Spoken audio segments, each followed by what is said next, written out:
thank you very much. It's a great honor to be with a friend of mine, a man who is respected all over the world, actually, but he's in charge of NATO. He's a Secretary General, Mark Rutte, and he's really done a great job. He was not too much involved when they weren't too nice to us at our recent little military skirmish, but he is a man that's respected by everybody. And Mark, maybe you'd like to say a few words. Absolutely. And a few things I want to share with the media, with you being here present. And it's about your leadership. First of all, about Iran. I really want to make clear how important it is what you are doing on Iran. This is, first of all, about the nuclear capability Iran was basically getting its hands on. And that would have been a threat to the region, it would have been a threat to the whole world. This is a country which is exporting chaos, it is exporting terrorism, and they were very near to getting their hands on the nuclear capability. You have seen last week with the G7, all the leaders in the G7 applauding the fact that this nuclear capability has been degraded. This is extremely important, and I just want to make this clear, because sometimes people think, why was this whole Iran thing going on? This is about security, about safety. This is the leader of the free world taking responsibility beyond the shores of the United States for the rest of the world, and this is what you did. I know there have been debates about whether your allies in Europe were with you enough. I just want to say one thing, which they weren't. Yeah, but let me say one thing, which is I know you think that, but let me, and I know about the let's say your irritation about that. But when you look at the numbers, 4,000 to 5,000 U.S. planes taking off from bases in Europe. In the 6 weeks this war took place, still the ceasefire took place mid-April. Bucharest, the airport in Romania, having to close. It had to close for commercial traffic because they had to make sure that you were able to send a tanker aircraft up in the air. So this is what I know. There have been isolated cases about which you are really disappointed, but generally speaking, your European allies have been there with you. I really want to make the point. 4,000 to 5,000 US planes taking off from European air bases. So that's about Iran. Now I want to take you, if you stay here, yes, go ahead. I go over to these boards here, because I want to show you what this president was able to achieve. And I start with this chart. This chart is about the Trump trillion. The Trump trillion shows you the increase Europeans and Canadians are paying into defense since you took office in 2017. Right. Trump 45 plus Trump 47. A total of extra spent by the Europeans and the Canadians of 1.2 trillion. When you look at the effect of Trump 47, so the isolated effect of the extra defense spending in 2025 and 2026, you see almost $140 billion extra spent nominal on defense by the Europeans and the Canadians, and also this year you will again see an increase by about 120 billion, which brings a total in 2 years of over $250 billion. I can assure you this is because of Russia, because of the threat, but I'm also absolutely convinced that you, being President of the United States, being consistently pushing for something which since Eisenhower has not been achieved, which is the Europeans equalizing their defense spending with the United States, this is your evidence. Then, when it comes to jobs, look here. In total, 195,000 jobs being supported by investments. Investments from European companies into the United States, 83,000 jobs supported by that. 112,000 jobs created by the fact that Europeans are massively, about half of all their defense spending when it comes to defense industrial output is spent in the United States. 112,000 jobs. Last year they spent $54 billion on US defense industrial output. There is now an order catalog, an order backlog of $300 billion. So $300 billion of defense spending from Europeans buying this in the US over the next couple of years, which is already on the order book. Last year 54 billion, a total now order book of 300 billion, totally almost 200,000. These are real jobs. Real people, like you had yesterday when you spoke in Pennsylvania, the people behind you. But I want to say two things more, if you allow me. First of all, to get all of this done, we had to increase the defense industrial output. There is a big problem. The problem is that both in the United States and in Europe we are not producing enough. Our stockpiles have to be replenished because of the war in Ukraine and what we do there, and for all the other reasons. You have taken leadership here. Last week you signed the Defense Procurement Act. You made it possible for companies to work together to be able, therefore, to ramp up their defense production. You have been very harsh with them a couple of weeks ago. I had one of them over in my office. Yeah, it was really harsh. I had one of them over in my office. He was still trembling. One of the CEOs. And I said, this is good. This is exactly what we need. Because we need this extra defense output. This is important for Europe. When I point at all these jobs, of course also many jobs being created in Europe and in Canada, but again almost 200,000 here in the United States, supported by all these investments. But it is about defense industrial output, and this is also what the Ankara summit has to be about.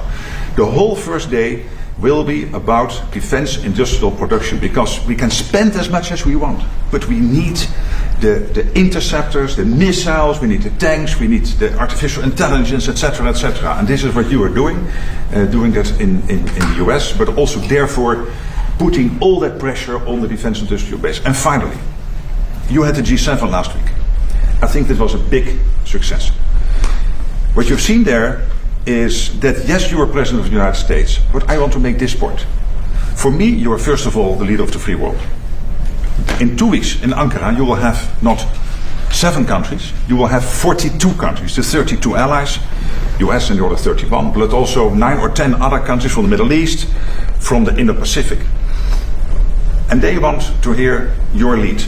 You will provide it, I know this. This is what you do in Iran, this is what you do in defense industrial output, on spending, and all of this. You being leader of the free world. And now we see it with Ukraine, the fact that Ukraine stays strong in the fight, that you still provide all the stuff they need, paid for by European and Canadian allies, fair enough, but very important for them to stay in the fight and all the other things the United States is doing. So I'm really looking forward to that summit. I know that Erdogan, the president of Turkey, looks forward to receiving his good friend Donald J. Trump. But I just wanted to tell this story because, ladies and gentlemen of the American media, this is important. This is your president, but also leader of the free world, taking the leadership role as is necessary. Thank you very much, Mark, for this. Thank you very much. Any questions, please? Mr. President, after all this, you've been so transformative vis-a-vis NATO, and I think the Secretary General just stated that you transformed NATO, the like of which nobody would have even thought that you could have done. After all that, do you still think that European allies, like you told me, treated you badly? And if so, what can they do to make things better? And to you, Secretary, can you confirm that all the thousands of flights, as you stated today and yesterday on Fox News, are in compliance with NATO treaties, sir? Well, let me just say, he's been a friend of mine. He's a great guy, great leader, great Secretary General. Everybody respects him. And I appreciate your nice words, but you really have done a good job. And I think if anybody else were in that position, we wouldn't even be meeting today, to be honest with you, because we were let down. We didn't need help on this at all. We demolished them in literally the first week. But it would have been nice if they would have said, we'd like to help. We didn't even need it, but it would have been nice if they said that. They didn't say it. But as Secretary General, and he's the boss of the whole operation, he was, I believe if I would have called him, and I didn't bother doing that because I was doing individual countries just to take the temperature and see how they were doing. But I think if I would have called him, he probably would have found a way to help if we needed it. I feel, would have been a little bit different. But I was disappointed. I was disappointed with Italy. I was disappointed with the UK. He's now gone. And, he had a lot of problems, but we were disappointed with the UK. We were disappointed with Germany and France. We were disappointed with most of them. Spain is a horror show. Spain is terrible, even from your standpoint. I mean, they don't want to pay anything. They think they're in for a free ride. Spain is not a good group, not a good group at all.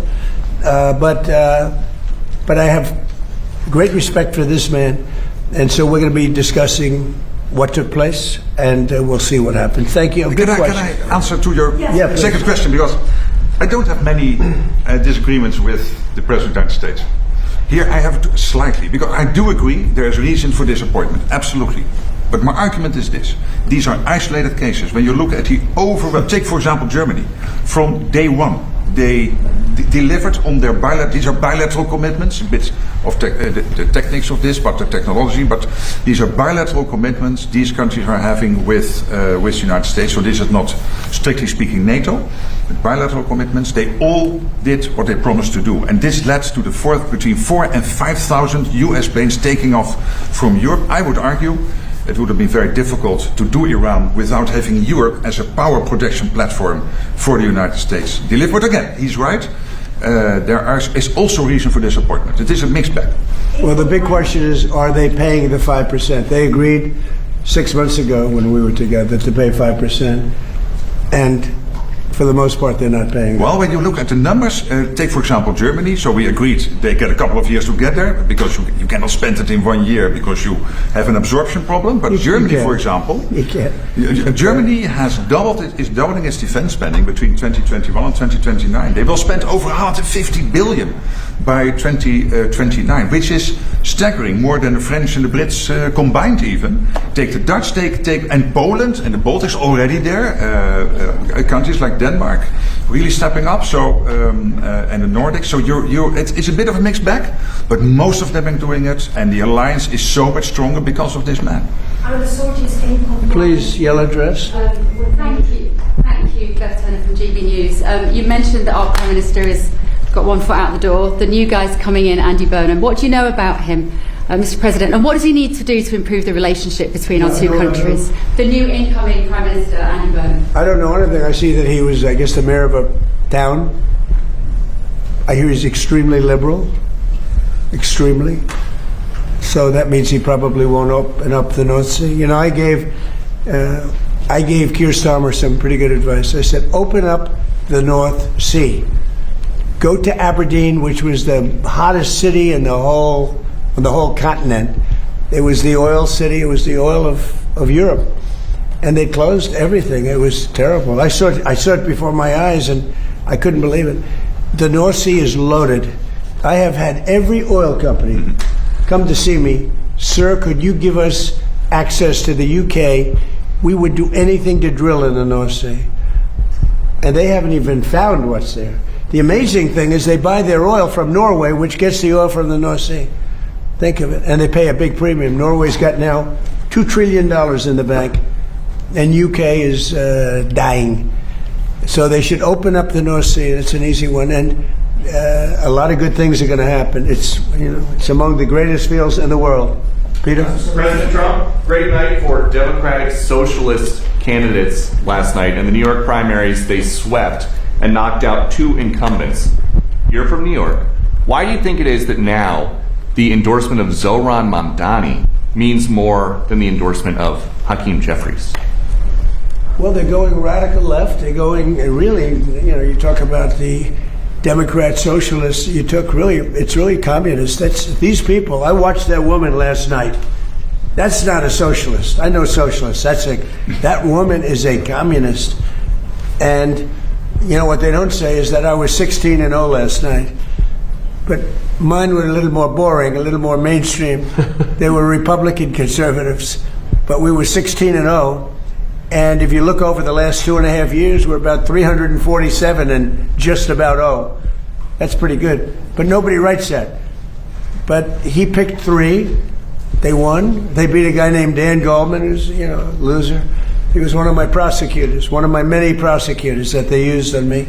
Dan Goldman, not a good prosecutor, fortunately, but he's now looking for a job. I was very surprised to see, because he's a pretty liberal guy. When they go more liberal than Dan Goldman, they're really into Never Never Land. Does this tell you that the Democratic Party's 2028 nominee will likely be, or could likely be, a Democratic Socialist? Well, it should make it easier for Republicans, because most of the nation is composed of sane people. They don't want to, if you look throughout history, go back thousands of years, you've always had socialism and communism by different names. It's never ever worked. It's not going to work this time either. Yeah, please, go ahead. Thank you very much, sir. As a Turk myself,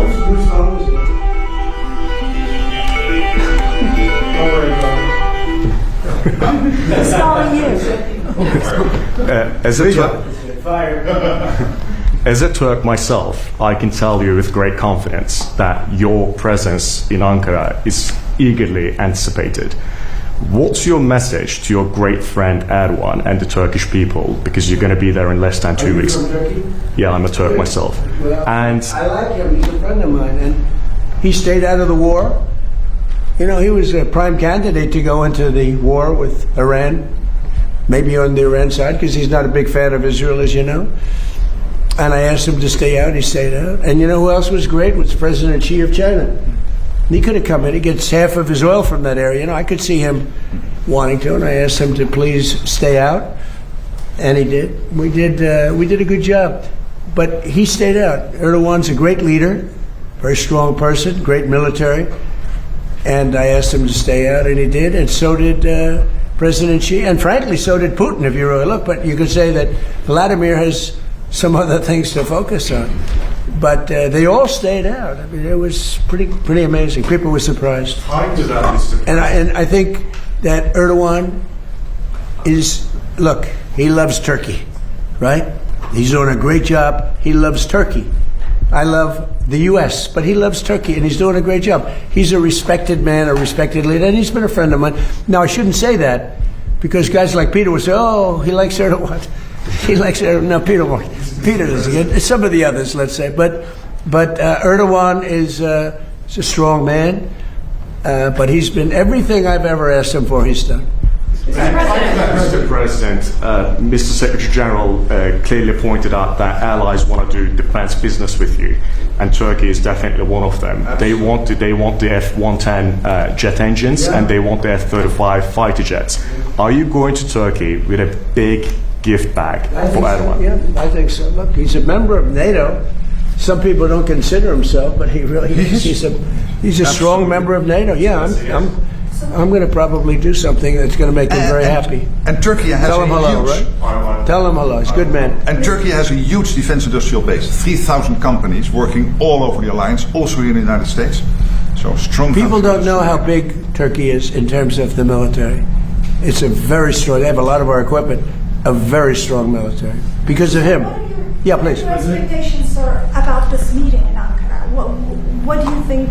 Well, except for the fact that it was being held in Turkey by President Erdogan, I don't think I would have gone to it. You would have come for me. But I might go for it.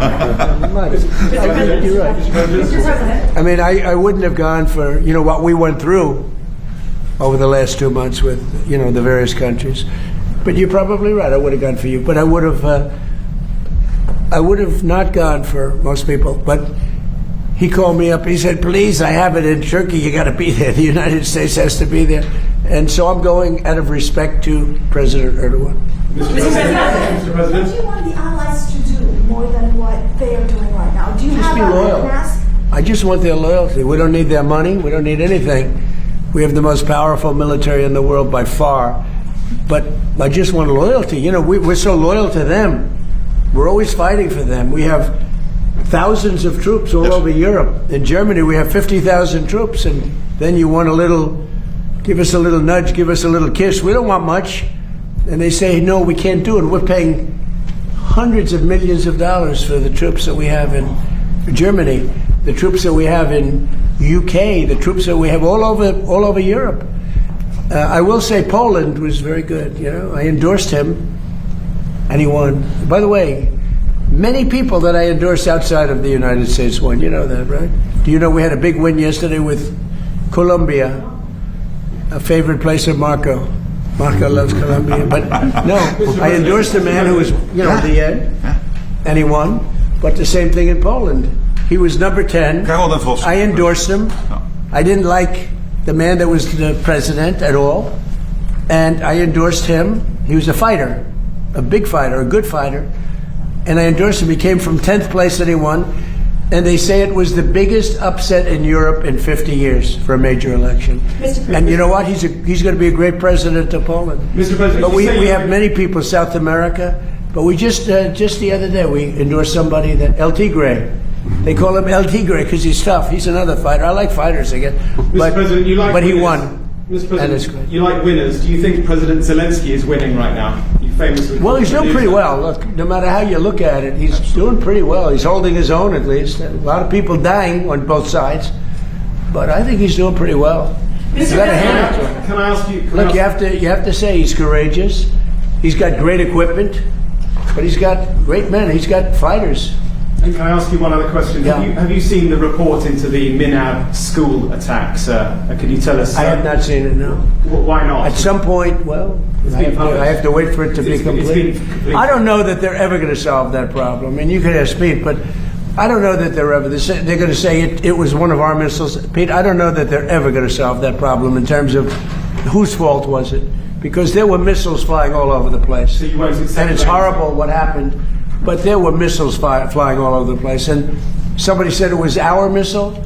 Well, maybe it wasn't our missile, but I've seen nothing to lead me to believe it was. There were plenty of missiles being flown by other people. What do you think, Ben? Well, Mr. President, we've taken the investigation very seriously, and when the appropriate time is right, whatever that outcome is, that'll be the time to divulge. And do you know what the I results mean, if of you the come up with the investigation right is? answer, I don't think it's going to be us.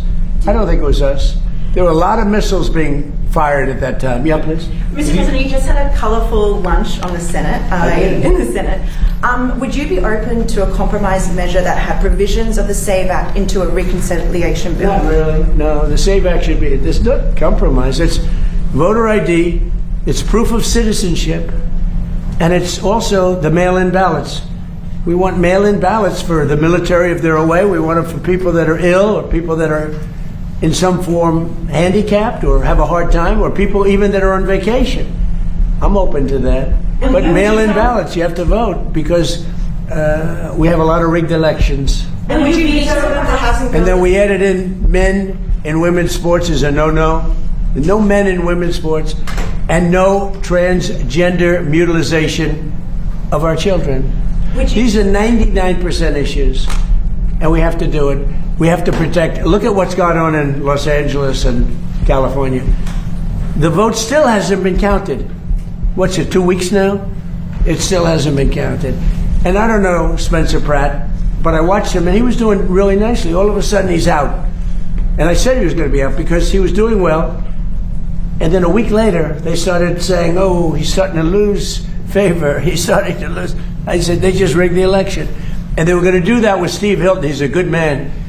And I asked the U.S. Attorney to go look at their votes. And as soon as I did that, they announced that Steve Hilton would be a finalist. So, no, we have rigged elections. Now, in my case, I made it too big to rig. Remember the expression, too big to rig? But we have rigged, and we have to have voter ID. If we don't have voter ID and proof of citizenship, but basically it's the Save America Act.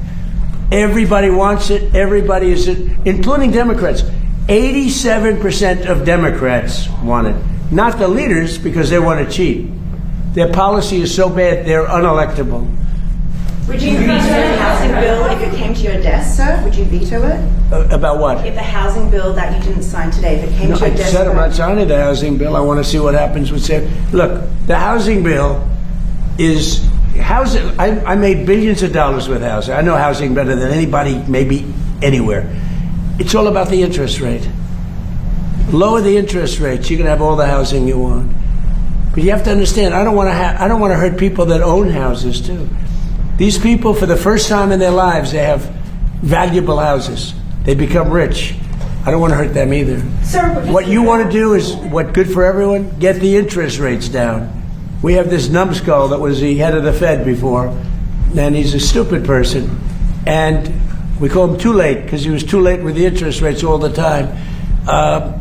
We need low interest rates. Low interest rates will solve everything. We'll solve that. Now, despite that, we're doing well with housing. But where we're really doing well is oil is plummeting and costs are coming down. Affordability, we're doing great. The Democrats gave us a tremendous affordability problem, and we're reducing prices a lot. Our new Prime Minister will be installed in a matter of weeks, could be 3 or 4 weeks. Would you want to be the first person on his list to visit globally? No, but I think we're probably of a different persuasion. He's very liberal. But, you know, I got along well with Starmer. I disagreed with Starmer. I said, you have two problems, immigration and energy. And crime, too, by the way. Crime. You have a terrible mayor of London, by the way. I don't want to cause any problems, but your mayor of London is grossly incompetent, a bad person, and a horrible representative for your country. You know that. That's why you're smiling and laughing, and it's true. But you know that. The mayor of London is a horror show. But you have a crime problem. You have an immigration problem. The immigration helps cause the crime, by the way. And you have a tremendous energy problem. You're building stupid windmills all over the country, and they don't do the job. You have the greatest oil field in the world, one of them. It's called the North Sea oil. All you have to do is bid it out to Exxon, Chevron, Shell, British Petroleum. They're begging to go there and pay billions of dollars. And because the left is so crazy, they don't want the money. And the country is losing. I mean, your country is going to go bankrupt. Think of it. You have one of these. Now, most countries don't have that. You have the North Sea oil. And you have the best part of it. Think of it. You go to Norway, who doesn't have the best part of it, and you give them, and they have $2 trillion in the bank. You know, they have $2 trillion, maybe more. Because the UK pays them all this money, and others. But you have one of the greatest fields, and I told this guy 15 times, and he wouldn't do it. I said, you're going to lose your prime ministership. And he did. In fact, I called it about 3 days early, right? Remember I said he was leaving? I wonder if that nudged him out. Mr. President, on later, sir, would you block a final Iran deal if it included any kind of fees on shipping or maritime activities? It would be unacceptable to me. Because we have numerous straits, and if you did that for them, you'd have to do it for other people. You have other straits. I wouldn't allow it there either. Yeah, it would be a game changer. And have you made progress on munitions building in Europe? That's obviously something. Yeah, we always make progress. Some of the countries that he represents are as good as him. He's great. They're lucky they have him. They're lucky they have that guy. And the production. Okay, behind you. How do you think that Congress voting to end the war with Iran, even in a non-binding way, impacts your negotiations with Iran? So we're doing great in our negotiations with Iran. Right in the middle of one of the key things, which we're going to get anyway, we have breaking news. The Senate has voted that they'd like Trump to stop the war. So Iran sees that and they go, what's that all about? Now, you know it's meaningless, right?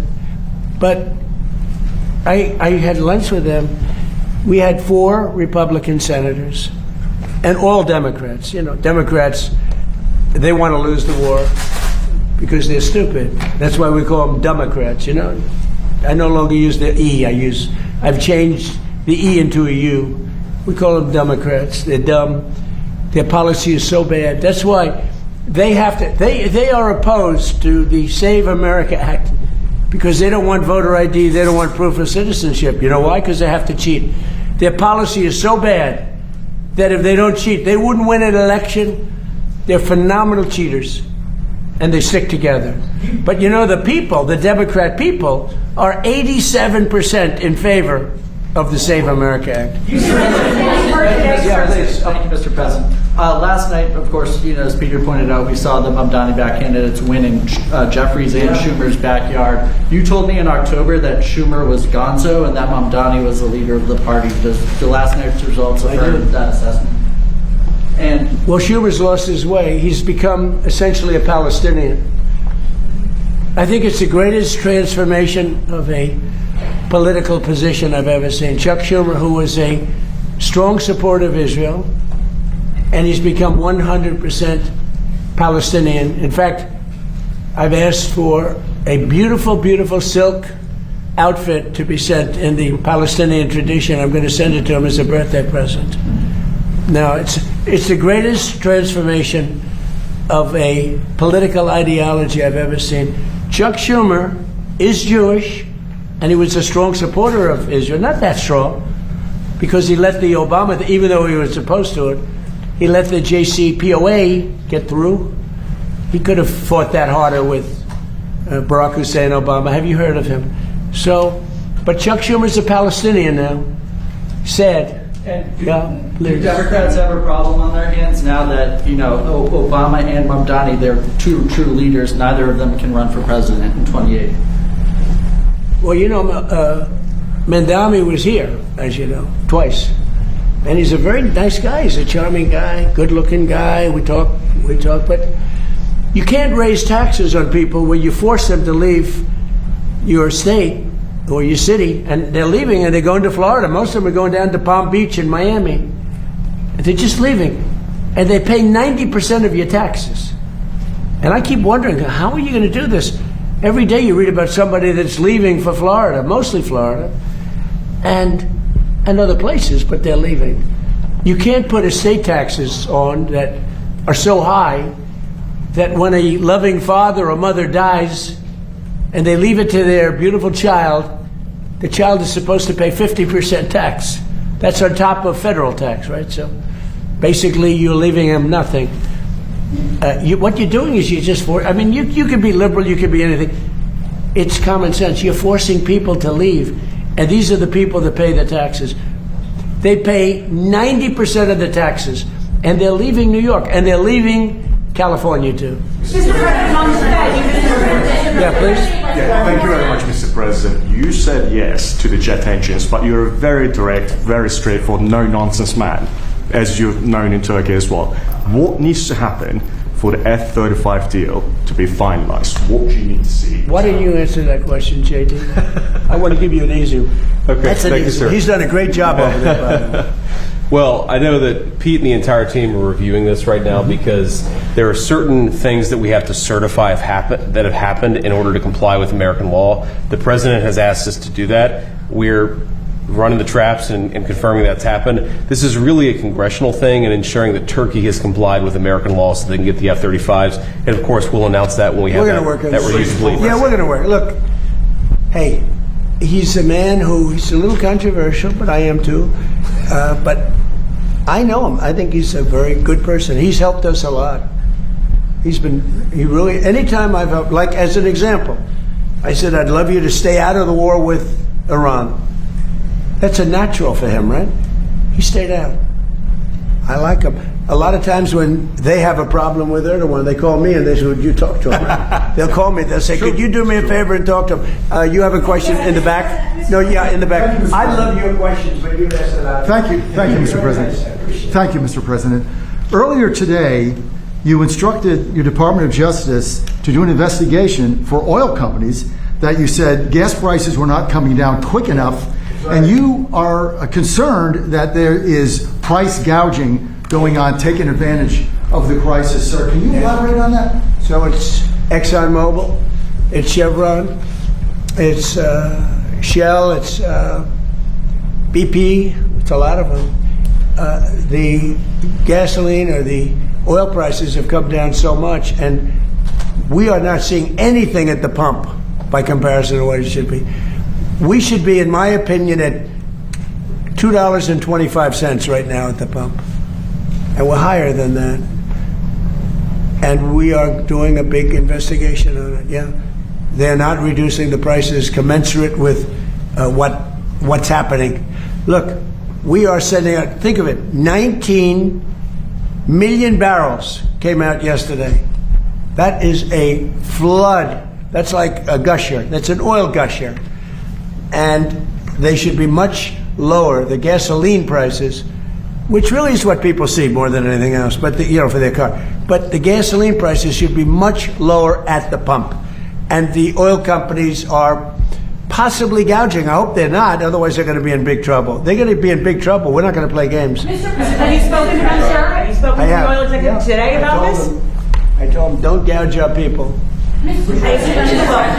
President, there's a report that you're going to present the World Cup at the front, like the final. I am. Well, I've been asked to by soccer, by football, by Johnny. Johnny's done a great job. By the way, how hot is this? And the Dutch are doing very well. How hot is it? You're doing well. We're doing very well. Yeah. Maybe we'll play you in the finals. No, but how hot? And they'll have to beat it. How hot has it been? Yeah. It's been great. They came to the United States, which isn't a big a big, as they would say, football, but we can't because it's too confusing. We say soccer, but it's not very big at that. And this is the biggest they've ever had. They've never had anything like it. The numbers are bigger than any number, and there's great spirit. There's tremendous Dutch spirit. King and Queen. I think Johnny has done a fantastic job. And yes, he has asked me to hand out the cup. And will the fencing around the reflecting pool be down by July 4th, or is that going to be... The pool? Yeah. It's in great shape. No. Ready? Thugs. They just told me a little while ago, 6 have been arrested, and like 6 or 7 are under investigation. They have pictures and everything else. They went to the bottom, and it's not a paint job. It's very expensive. It's not rubber, but it's like rubber. And they went down with probably a box cutter or a very sharp razor of some kind or a knife. And they cut, and then they started ripping it up. You know why? Because they're sick people.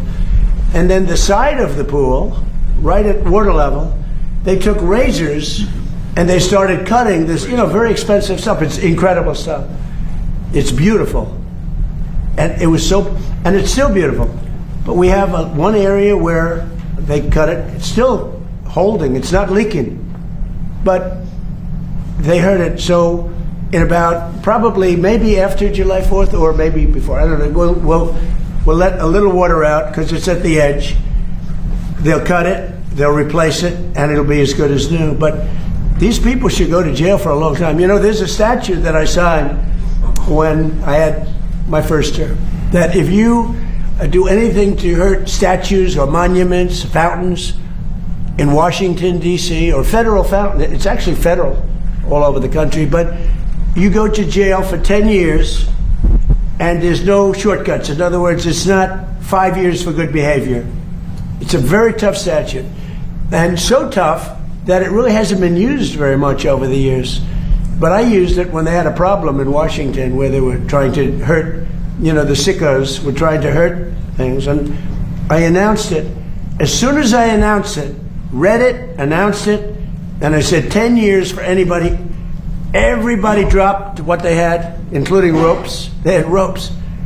They were tying ropes around Thomas Jefferson's head, Andrew Jackson right up there. They had a rope around his head on that incredible statue outside. As soon as I invoked it, everybody left. That's still in play. They could go to jail for 10 years. They better be careful. They have a gash on that beautiful pool. It's a reflecting bond. This is a very expensive material. Then on top of it, we did a much bigger job than we said we were going to do because we did all the outer areas and everything else. We did a beautiful job. It's like a piece of glass. And for some reason, this disturbed the radical left lunatics. One of the guys, he's a member or a big payer to Act Blue. He's a big Hillary supporter. He's a big supporter of Sleepy Joe Biden. This is a very political thing. But as I understand it, 6 are under arrest. This was pure vandalism. It's an amazing thing that we did. Don't forget, it hasn't worked properly since it was built because it always leaked in 1922. So it was built in 1922. So that's 100 years more ago. It's never worked properly. I always say it had great potential. And I said in my first term, I'm going to do something. So Biden and Obama, between the two of them, spent over $100 million. It was a disaster. Obama, because of the environment, took the water from the Potomac, and it was horrible. It was bad. I don't want to have to tell you what happened, but it was really bad. You can read about it. Biden, he didn't have any idea what the hell they were doing because he didn't know what anything was happening. But they spent over $100 million. We spent 14 or 15 and a lot less than that because a lot of these people work for the Parks Department anyway, so they're going to work. So I would say a lot less. And we put a great surface on. This is a world-class surface, and it looked beautiful. But they came in and they cut it, and then they grabbed it and they pulled it up. That's why it's all ripped. And who would even think of that? They're sick people. So I think they're in big trouble. But here's the bottom line. We temporarily patched it, even though we stopped the leak. It's so good that it with all that damage they did, it's not leaking. And it looks really beautiful. I just had pictures taken. It's reflective, it's beautiful, like it did a week ago. and then we're going to let a little water out because you have to let the water out to fix it. We're going to fix it, and then the water goes back in. It won't take long. We may do it before July 4th, or we may do it just after July 4th. Now, we have it a little bit fenced off because we have a big fireworks display, and tonight, I'm making a speech. And people like my speeches, but I guess we're going to have a lot of people over there. But tonight, we're going to have a lot of good entertainment. One of the greatest opera singers in the world. We think he's great. Lee Greenwood's going to be singing our favorite song. And we have a lot of great things, but I think I speak at about 7 o'clock tonight. So that's over at the mall. No, but the water looks great. But we will do the final fix-up. But just remember this. They took razor blades 350 feet. Coming from where he comes, they don't do that. They took, maybe a little bit. They took razor blades and knives, and they cut patches like that. 350 feet long. A lot of them are like a foot. They cut the lining. And there's pictures of the guy bending over. I don't know if anybody saw that, but there are pictures of the guy. And you say, who would do that? Maybe it's Trump derangement syndrome. You know, we fixed over 50 fountains and monuments in the city. The city is the safest it's ever been, ever. We have virtually no crime. We're crime-free. When we came here at the beginning, it was a horrible, crime-ridden city. And we have no crime, virtually no crime now. Everything's fixed. We have new grass. We took miles. We took so much. Nobody's ever seen anything like. Everything had graffiti on it. It's all gone. The tents all over the lawns, which were terrible, are all gone. The fences are all gone because nobody goes on the lawns anymore. But we fixed those. You know, grass has a life, just like people have a life. And we fixed the lawn, and it will be fixed. Now, one of the other things they did a job, around the reflecting pool, we have a huge field of grass. They poured acid on the grass. The same people, I guess. They poured acid. So that's in the process. It killed, acid kills grass quickly. So that's being fixed. But the reflecting pool is great, and it's going to look beautiful. It's so sad to see what they did. And then the fake news tries to say, oh, well, it didn't work. Of course it worked. Everything I do works. What I do works. What I do best is build. And we fixed, I think it's 52 fountains. All over the city they're talking about it. But the biggest thing is we have one of the safest cities. If you would have come here 2 years ago, you had a good chance of being mugged, although you're a very big guy. They would have mugged him up. They would have beat the hell out of him. With me, yeah. He would have said, I'm never going back. Now you can walk with your beautiful wife. You can walk with your friends down to a restaurant. We were losing all our restaurants. Nobody wanted to go out. Even if you got into the restaurant, they'd rob you when you were in. Now you can't get into a restaurant, but the restaurateurs are opening restaurants all over the city. I'm so proud of it. Also, Memphis, take a look at Memphis. Take a look at in Louisiana. Take a look at what's happened. What we've done in Louisiana with New Orleans is incredible. The Governor Landry, called me. They just had Mardi Gras. He said, it's the safest Mardi Gras we've had in 75 years. It's great. We've done a good job. And you know what? In Chicago, they had many murders over the last week. Many. I could make Chicago with this group of strong people. That's okay. One thing we got from the Supreme Court, we have merit. So if you have great students, great marks, great scores, great boards, you get into a good college. If you're bad, you don't get into a good college. In other words, it's based on a tough decision for them. But that also applies to the military. We have tough people in the military. And the National Guard has done an incredible job in Washington. And my people have done an incredible job. So if you look at Memphis, crime is down 78%. I have a friend from Memphis, he was going to leave. And he called me, he said, I've never seen anything like this. It's like a different city. And also in New Orleans, it's like people can't believe it. I could do that for Chicago. I'd love to do Chicago because Chicago's potentially a great city. But you're going to lose it. It's got to be done. and you know, we do something much more than they can do because we take people out and bring them back to the country from where they came out of jails, where they're drug lords and drug dealers and people from mental institutions. And I'd love to do it in Los Angeles. And I'd love to do it in New York City. I live in New York. I'd like to see. They had a lot of problems in New York over the last couple of weeks. If we were there, they wouldn't have any of those problems. And we removed the bad people from those cities so they never come back. Now, some liberal people probably don't like the sound of that, but 92% of crime is caused in these cities is caused by 2% of the people. I love that number because it's easily solved. Think of that. 92% of the crime in Washington was caused by 2% of the people. We moved out almost 5,000 career criminals and people from other countries. And Washington now is one of the safest cities, I could say, on the planet, but let's just say in the U.S. And it's beautiful now. The reflecting pool, but we have 52.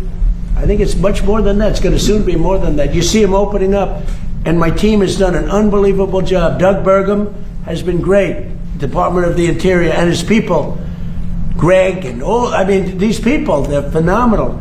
But think of that. You work so hard. You get it open way ahead of July 4th. July 4th was the key.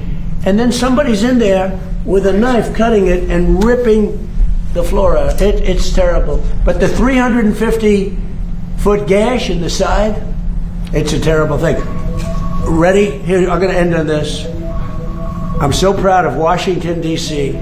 It's become one of the hottest cities in the world. But what is the hottest in the world is the United States of America. We have the hottest city, and you know that. You were talking about that. 2 years ago, we were laughed at. We were a joke. We were a dead country. Now we're the hottest country anywhere in the world. Thank you very much, everybody. Thank you, Press. Thank you, Press. Thank you, Press. Thank you, Press. Thank you, guys. Thank you very much. Thank you.